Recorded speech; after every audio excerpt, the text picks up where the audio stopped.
He trabajado en el Centro Martin Luther King todo este último tiempo.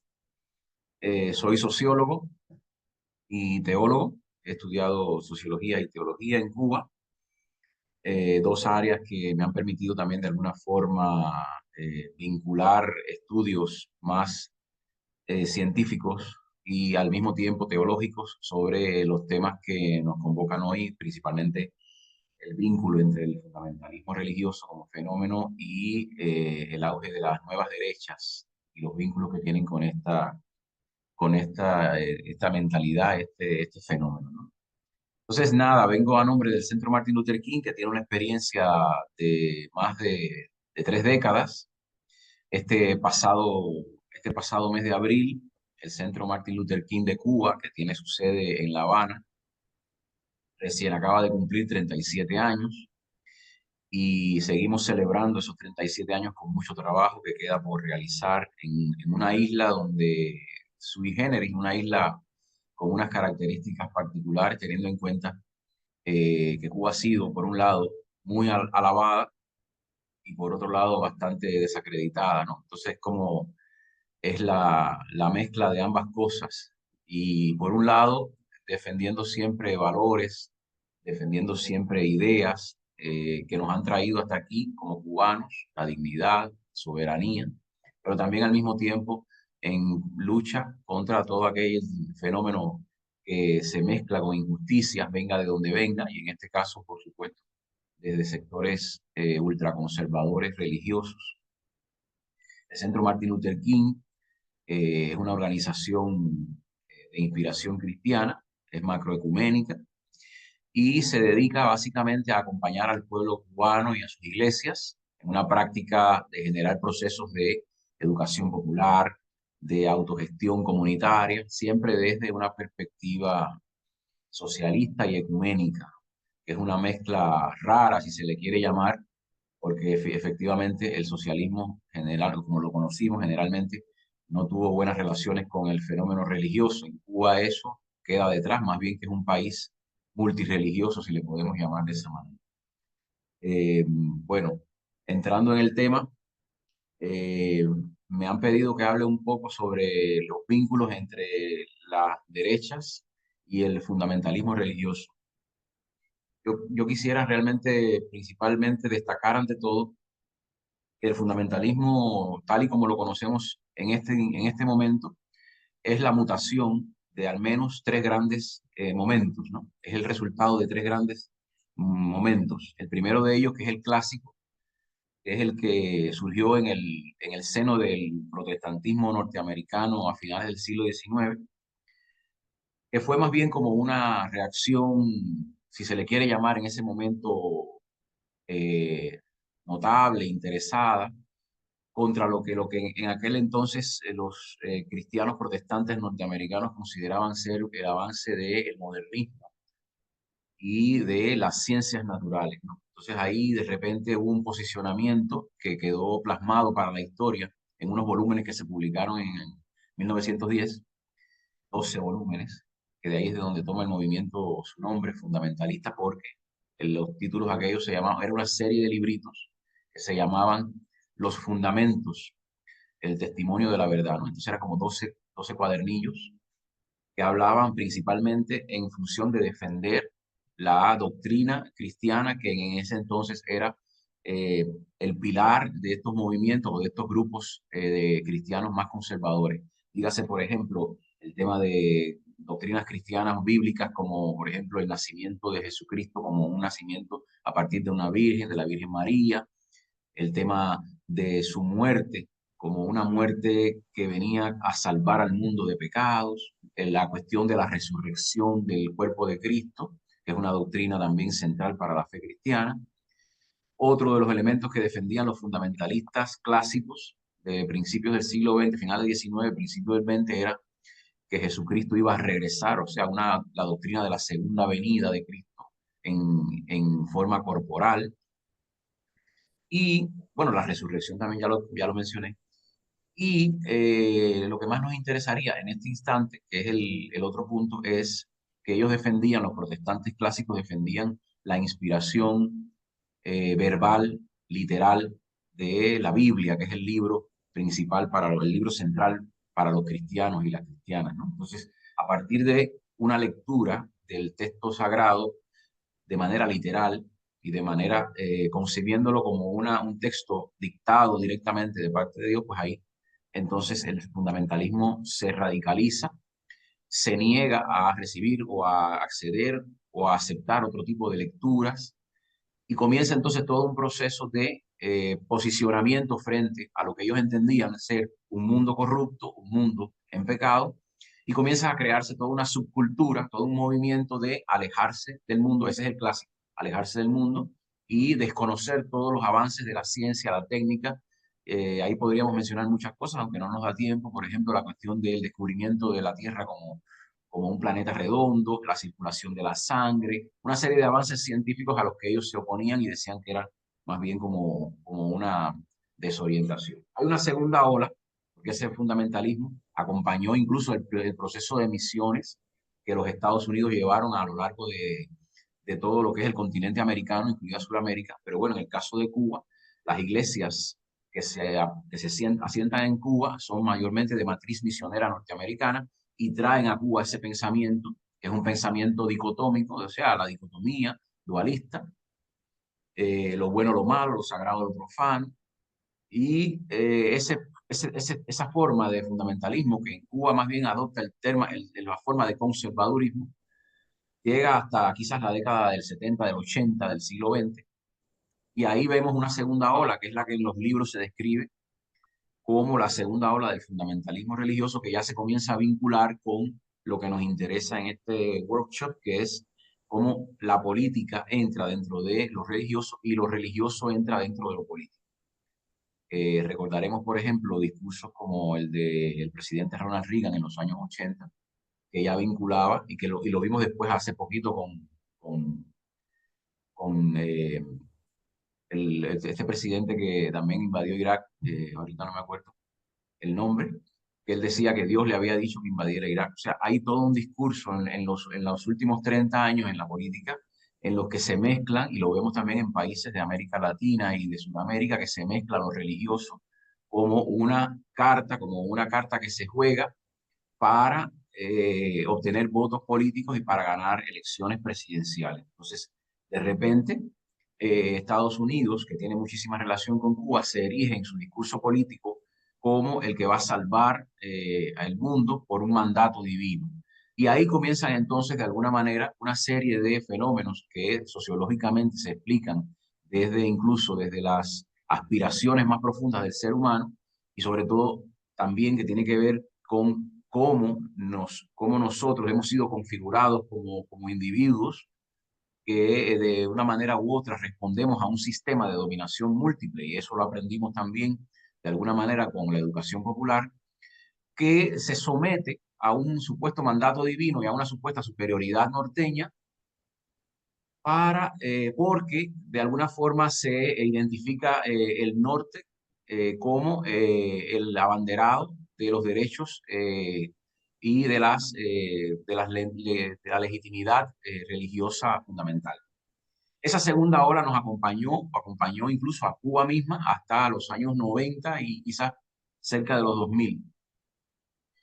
Muchas iglesias en Cuba comenzaron a moverse dentro del fenómeno del fundamentalismo ya de segunda ola y comenzaron, a diferencia del clásico, que el fundamentalismo clásico no quería saber de la política, comenzaron a moverse ya hacia el campo de lo político. En Cuba siempre hay un eslogan que se maneja mucho que dice que los cristianos, bueno, un eslogan que se maneja sobre todo en el sector conservador, que los cristianos no se meten en política, ¿no? Entonces, como un gran eslogan donde intentan legitimar la separación entre lo religioso y lo público, ¿no? Lo religioso como dentro del campo de lo privado y lo público como lo que no nos debemos meter o lo que los cristianos y cristianas no deben acceder. Eso quedó atrás, quedó superado por la segunda ola del fundamentalismo religioso, porque evidentemente los cristianos y cristianas comenzaron a hacer campaña política y comenzaron a ver lo público como el espacio a conquistar, ¿no?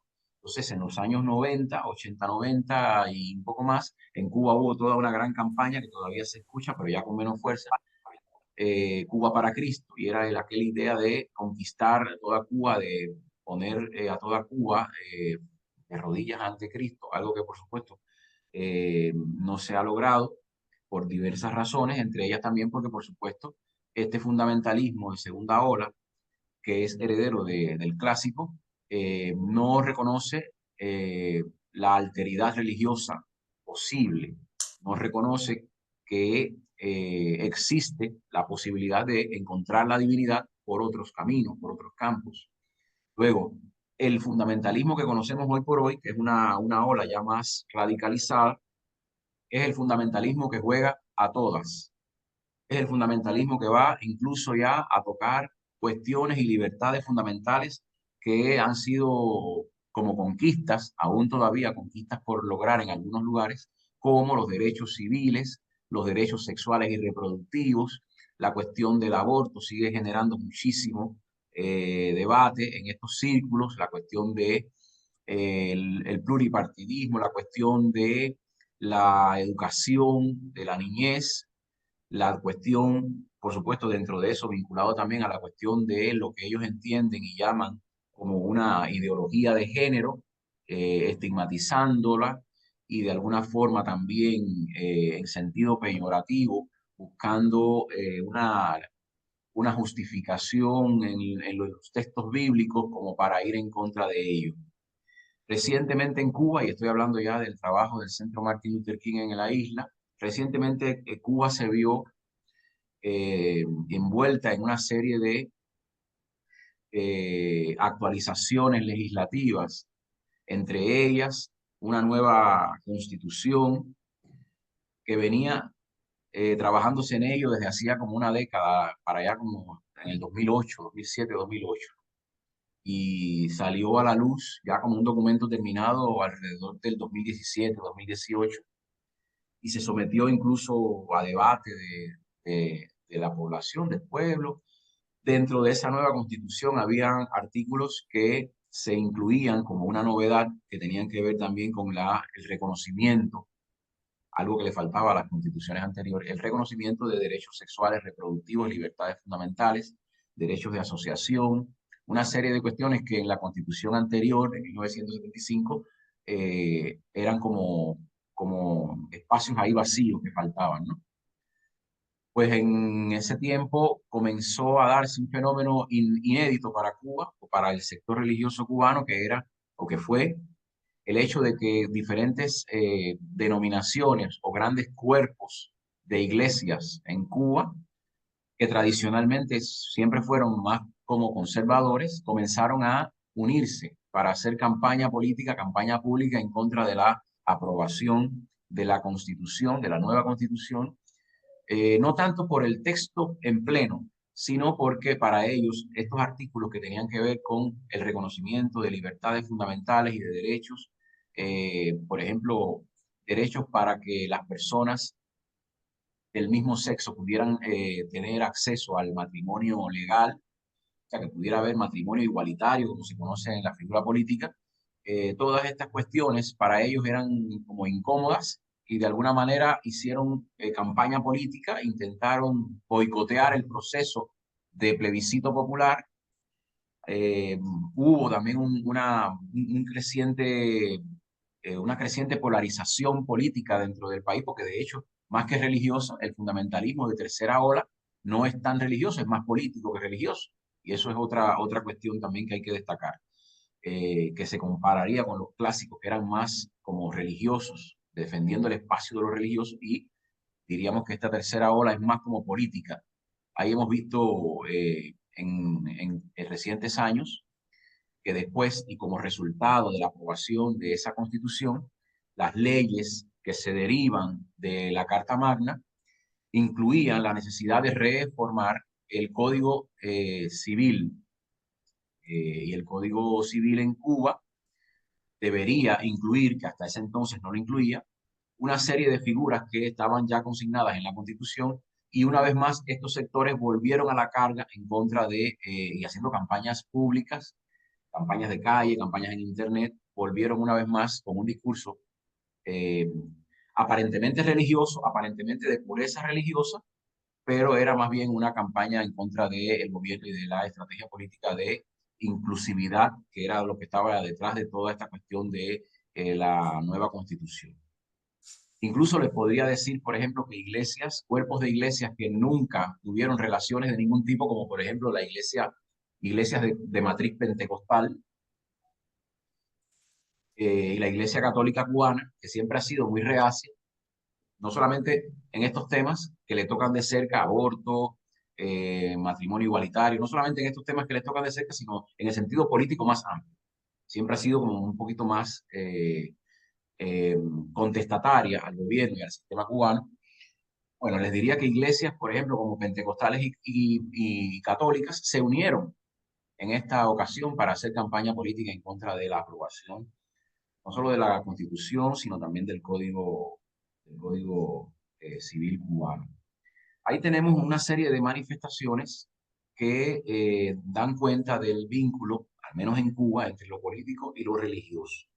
Desde el Centro Martin Luther King, que es una organización que trabaja en todo el país, en toda la isla, básicamente hemos estado poniendo en práctica una serie de estrategias que de alguna manera nos han dado resultados. Lo primero es que, como decía al inicio, el centro se concibe a sí mismo como una organización macroecuménica. De manera que en el Centro Martin Luther King usted es bienvenido, sea quien sea y venga de donde venga. Yo creo que ya eso ha quedado bastante claro para muchos de ustedes incluso, ¿no? Entonces, que han entrado en contacto con compañeros y compañeras de allá.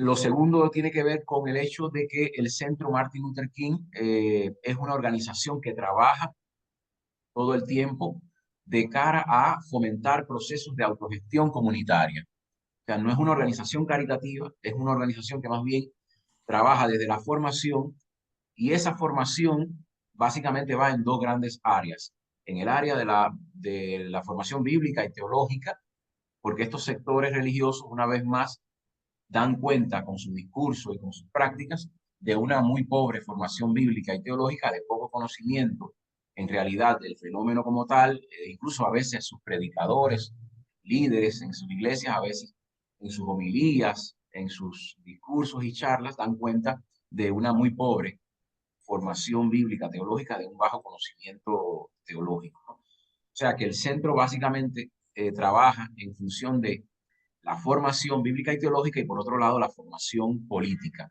No por yo hacer esta distinción, estoy hablando de que andan separadas.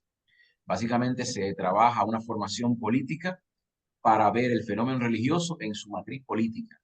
Y también se trabaja la formación bíblica y teológica sin dejar fuera el carácter político de todo proceso educativo. Eso lo aprendimos también con Freire. Lo otro que hace el Centro Martin Luther King también es acompañar, dar acompañamiento. Y ese acompañamiento se verifica o se pone en marcha en las tres regiones del país. En la región occidental, que es donde está La Habana, la capital, que es donde radica el centro, pero también se hacen trabajos de acompañamiento en la región central y la región oriental, que es de donde yo nací. Ese acompañamiento comprende visitas frecuentes, trabajos territoriales, todo lo que se hace a nivel macro desde el centro para el país también se hace a nivel micro en las regiones y en los territorios. Eso permite también que haya una base popular, un tejido de base que sustenta las visiones y el horizonte político y bíblico y teológico, socioteológico, diríamos aquí, del centro en todo el país. O sea, el centro Martin Luther King no es la sede, no es el grupo que está en La Habana, es un tejido social de personas a lo largo y ancho de la isla que están básicamente, como diríamos, organizados en dos grandes redes. La red de educadoras y educadores populares y la red ecuménica Fe por Cuba. Ahí tenemos dos grandes grupos o sectores con los que trabajamos. El sector ecuménico en la red ecuménica y el resto de las personas que participan de la vida del Centro Martin Luther King sin necesariamente pertenecer a ninguna religión, son más bien militantes políticos, más bien activistas sociales, están agrupados en la red de educadoras y educadores populares, pero son todos una gran familia yo haría un paréntesis en este momento, justo en este momento que estamos hablando, en La Habana se está celebrando un evento que vincula no solamente a ambas redes y al Centro Martin Luther King, sino que también vincula a una serie de organizaciones sociales y teológicas del continente, o al menos de Centroamérica y Suramérica. Le hemos dado en llamar Minga Ecuménica, y es un espacio de reflexión que justamente ha reunido al menos, creo que ya son más, al menos 100 personas en La Habana. Bueno, realmente están en las afueras de La Habana, más bien en Matanzas, en Varadero, pero ha reunido en Cuba al más de 100 personas para hablar del fenómeno del fundamentalismo religioso y cómo combatirlo desde las estructuras de base, desde las organizaciones que prestan servicios de formación y desde los movimientos sociales. O sea, ahora en este momento, yo iba a decir ahorita, ahora en este momento tenemos en Cuba más de 100 personas pensándose una estrategia para combatir el fundamentalismo desde lo que vamos haciendo, desde las caminatas que hacemos, y prácticamente es también como un motivo de orgullo, ¿no? Estoy en contacto con los compañeros y compañeras de allá y está saliendo muy bien ese encuentro. Entonces, el centro se dedica básicamente a esto, a reunir personas para pensarse una estrategia para combatir el fundamentalismo y para que nuestras sociedades sean cada vez, en la medida de lo posible, lo más justas, lo más equitativas posibles. Y en el caso de Cuba, defender prácticas y la herencia histórica de independencia, de soberanía y de autoconservación que ha tenido siempre Cuba como pueblo, más allá de la estructura política, el pueblo cubano que ha decidido un camino político, que ha decidido construir un modelo de sociedad. Hay dos elementos que también han dado muy buen resultado, no solamente la formación y el acompañamiento, han dado también muy buen resultado en las estrategias para contrarrestar el avance de los fundamentalismos religiosos y de su vínculo con lo político en Cuba, que son la incidencia política y la solidaridad internacional. El Centro Martin Luther King tiene un trabajo de incidencia política en las estructuras del país, estructuras sociales, estructuras de políticas también, que le permite colocar en el debate público cubano, de alguna manera, la urgencia de hablar eh, sobre el vínculo de lo religioso con lo político. En Cuba se vienen dando una serie de fenómenos, sobre todo con iglesias más conservadoras y ya de corte fundamentalista, ya diríamos ultrafundamentalista, cuyo discurso dominical, si se le quiere llamar, a las reuniones de la iglesia el domingo, más que una homilía bíblica, es más como una arenga política en contra del gobierno. Entonces, tenemos ahí pues pastores, tenemos ahí líderes eclesiales que básicamente su discurso lo construyen en una antítesis contra toda política que el gobierno cubano ponga en marcha. Recientemente vimos cuando la COVID-19, la campaña de vacunación que hubo en Cuba, bueno, que hubo en todo el mundo, pero en Cuba, por supuesto, Cuba tuvo que fabricar sus propias vacunas porque producto del bloqueo norteamericano, a Cuba le fue impedido, le fue prohibido comprar vacunas en el exterior.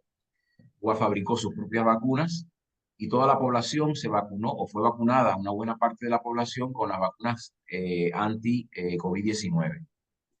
Hubo un sector religioso en Cuba que se dedicó a ir en contra de esa campaña, incluido con toda una gran campaña publicitaria en contra de la vacunación. Se decía le iban a colocar un chip a las personas debajo de la piel, que la vacuna no curaba a nadie. O sea, hubo toda una campaña política de matriz religiosa contra la vacunación y así contra una serie de otras de las estrategias que el gobierno cubano pone en marcha. Hay siempre como una contestación o una respuesta desde el conservadurismo más rancio de estos sectores en Cuba.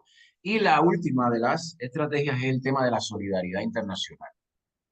Esto tiene que ver también con la herencia histórica del pueblo cubano, que es un pueblo solidario, que es un pueblo que generalmente siempre ha dado no de lo que le sobra, sino de lo poco que tiene.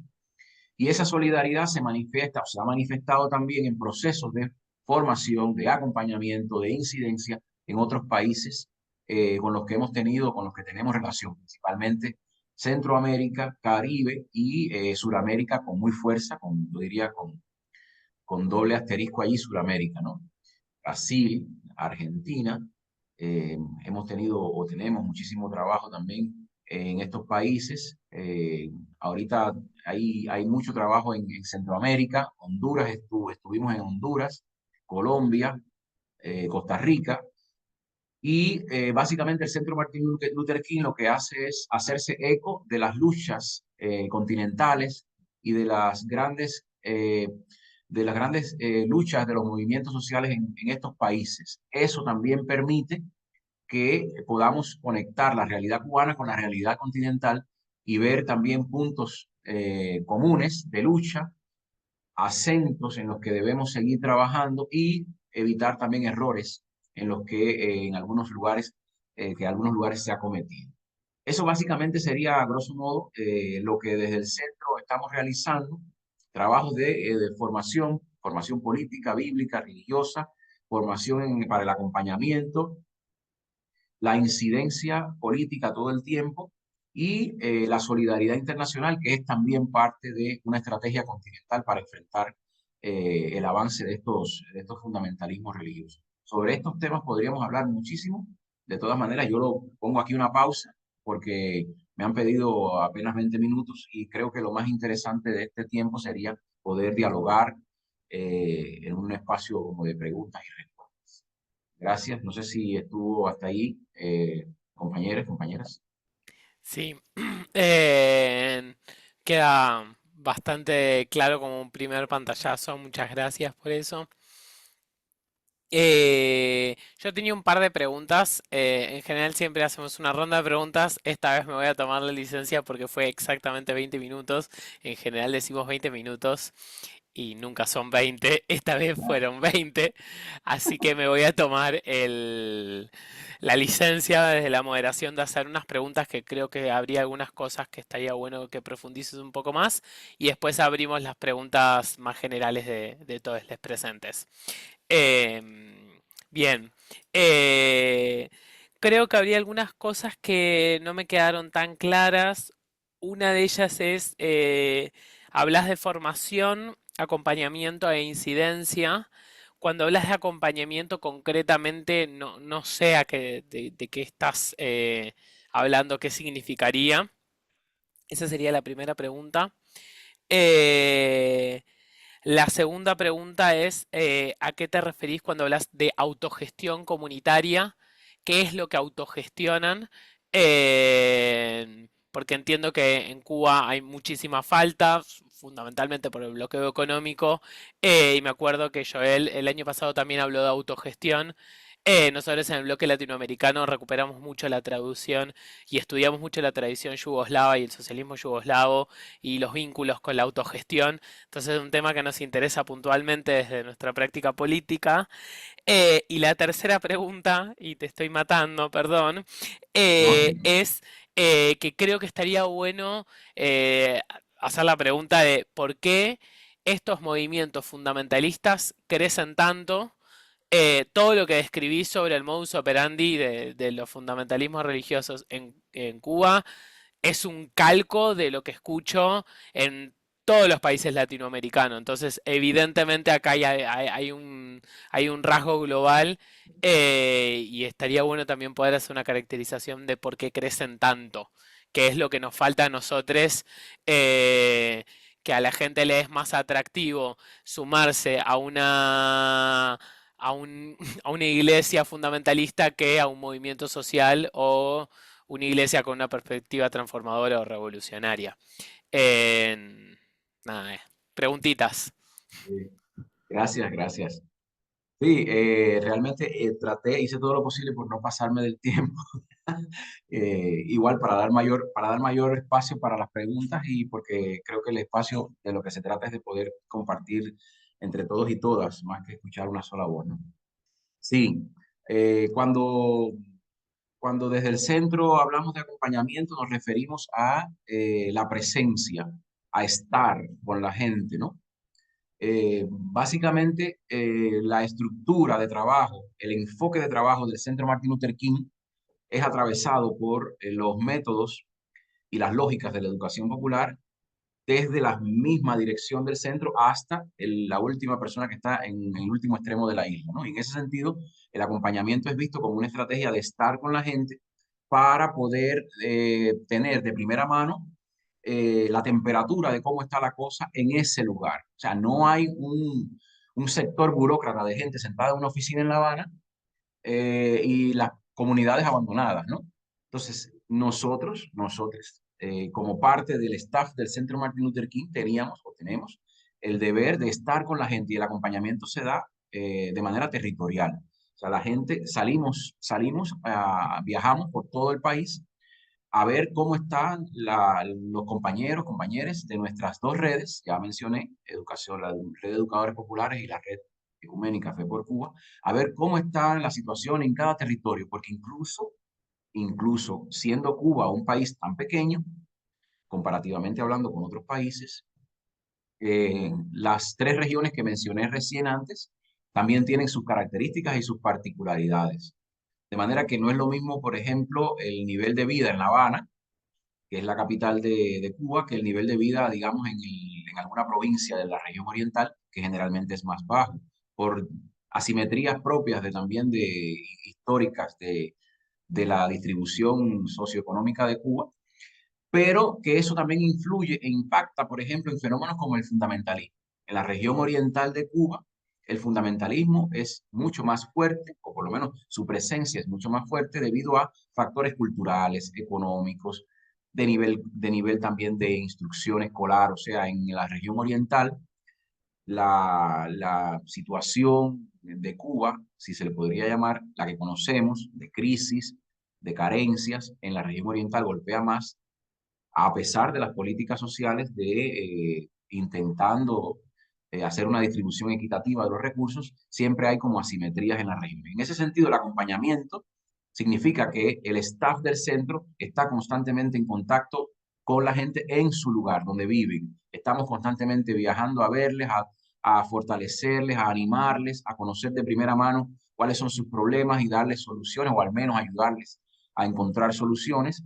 Y sobre todo porque es parte de la estrategia del centro desde la educación popular, que es estar con la gente y lograr de alguna manera que esa sinergia no sea de una persona en el campo trabajando la tierra y alguien que está en una oficina que es el super jefe por allá, ¿no? Entonces, básicamente, lo que hacemos es tratar de acercar nuestras diferencias y el acompañamiento es estar con las personas todo el tiempo. Yo creo que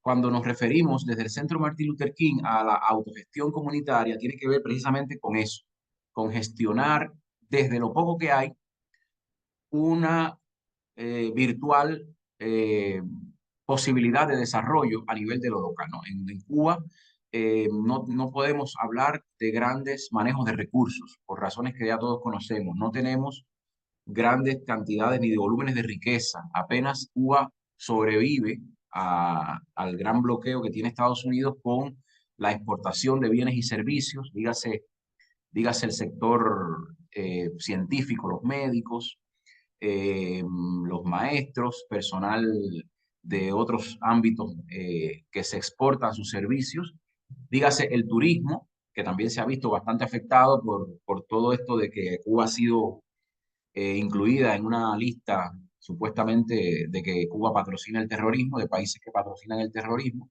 cosa también absurda y ridícula, porque es interesante que el país que más terrorismo genera en el mundo es quien decide quién está incluido en esa lista o no. Entonces, Cuba está incluida dentro de un país, dentro de una lista que dice que es un país terrorista y ahí, por supuesto, mucho del turismo que recibe Cuba se limita, o por lo menos las empresas y todas las grandes guías turísticas evitan el destino Cuba, ¿no? Entonces, lo poco que tiene Cuba en recursos, en materiales, se gestiona desde lo local. Y ese acompañamiento que se le da también tiene que ver con el fomento de la autogestión comunitaria. Y es tratar de, en primer lugar, hay varios niveles, en primer lugar es la sensibilización. Intentamos sensibilizar a las personas de la necesidad de trabajar juntos y juntes, combatir el individualismo, combatir que la gente se sienta, que es lo que al final de alguna manera también es la gran victoria de estos tiempos, es que la gente se sienta enajenada, que la gente se sienta solitaria y que no hace grupo ni cuerpo con nadie más. Entonces, lo primero es la sensibilización, lo segundo es de alguna manera la concientización, que la gente sea consciente de que los problemas que tiene no se los va a resolver nadie desde fuera, sino que de alguna manera hay que intentar buscar las soluciones propias. Y lo tercero, entonces, ya sería esto que hablamos de la capacitación, capacitarnos capacitarles para que puedan de alguna forma participar, que no es simplemente el entusiasmo de sí yo quiero, sino yo quiero, pero deja ver cómo puedo hacerlo. Entonces ahí viene un proceso de capacitación para generar entonces este proceso de autogestión comunitaria, que siempre lleva, y vuelvo al punto anterior, siempre lleva una labor de acompañamiento, que es de asesoramiento también, de asesoramiento de técnico, en el caso de proyectos agropecuarios, proyectos sociales, pero con la participación de la comunidad. A eso más o menos nos referimos cuando hablamos de autogestión comunitaria, que las comunidades puedan ser protagonistas de sus propios cambios, no esperando grandes cambios a nivel de los políticos, a nivel del Estado, porque eso sería imposible. La economía cubana está deprimida en estos momentos como nunca antes en su historia, por todo lo que sabemos, además también de errores económicos y errores que se han cometido a lo interno, que tampoco lo negamos, y no van a venir grandes soluciones del Estado cubano para resolver los problemas del país. Entonces, lo que hacemos es fomentar la participación ciudadana desde los pequeños espacios, desde los pequeños lugares, para desde ahí generar entonces esos cambios que se necesitan. A eso es que nos referimos con la autogestión comunitaria. Y mira, en lo tercero es interesante porque ha sido tema de estudio mío y de otros compañeros y compañeras durante mucho tiempo. Porque además yo militaba en Cuba en una iglesia no fundamentalista, más bien es una iglesia anglicana, la iglesia que en Cuba, o sea, en el continente americano, más bien llega como iglesia episcopal, pero los orígenes son más bien en Inglaterra, en Europa, con la iglesia anglicana. Y nosotros siempre nos preguntábamos, y también en la universidad nos preguntamos, bueno, ¿por qué estos grupos crecen tanto? ¿No? ¿Por qué estos grupos como que tienen como un magnetismo extraño? Y no es nada mágico, no es nada trascendental, y sin embargo es algo a lo cual hay que mirar muchísimo y tenemos que aprender de estos movimientos. Estos movimientos, en primer lugar, eh, trabajan con las grandes ambiciones que el ser humano ha tenido siempre. En primer lugar, desterrar el miedo, desterrar la pobreza, desterrar la enfermedad. Son las grandes cosas que todo ser humano quiere vencer en su vida. Y de alguna forma, estos movimientos no solucionan esas grandes problemáticas. De hecho, en Cuba, la pobreza es una manifestación que está sobre todo, incluso sobre todo, en muchos de estos grupos y de personas que asisten, que militan en estas iglesias. Estos grupos lo que hacen es crear todo un metadiscurso, un discurso en el cual construyen una realidad virtual donde la persona que comienza a militar en estas iglesias, en estos movimientos, siente, o al menos cree sentir, que sus problemas han sido resueltos. Les pongo un ejemplo, por ejemplo. Estos grupos son grupos que trabajan mucho desde lo psicológico. Apenas usted llega, siempre hay alguien que les recibe con tremenda calidez, les habla por su nombre y le acogen con rapidez, le buscan un lugar, si está sin trabajo, le permiten conseguir un empleo en la medida de lo posible, ponen en práctica campañas de mucha filantropía, la persona que no tiene un zapato, rápido alguien aparece que le regala un zapato, un par de zapatos o una ropa, y si no tienes comida de alguna forma hacen algún tipo de actividad donde se pueda hacer como una comida colectiva. Es un espacio donde la persona llega y se siente acogida, es un espacio donde la gente llega y se les dice, tus problemas aquí han sido resueltos. En realidad no, pero al menos durante el tiempo que dura esa experiencia, la persona lo cree.